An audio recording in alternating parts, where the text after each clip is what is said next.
Okay. So, how was the church described?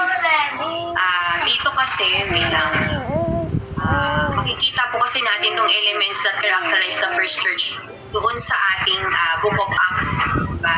Si Acts kasi, ina-account na yung buong history or record ng early church o yung establishment of the early church.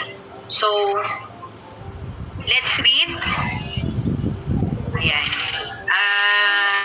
Acts 2 verse 42. Okay, anyone po? Sinong pwede magbasa? Sige po, ako po.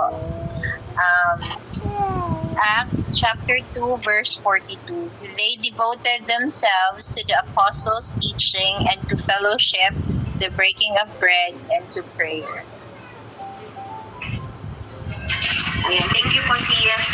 So yan, nakalagay dito, ano ba yung elements ng early church natin?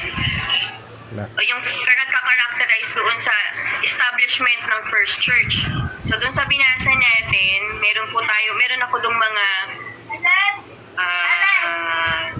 hinuhitan. So yung apostles' teaching, fellowship, breaking of bread, and prayer.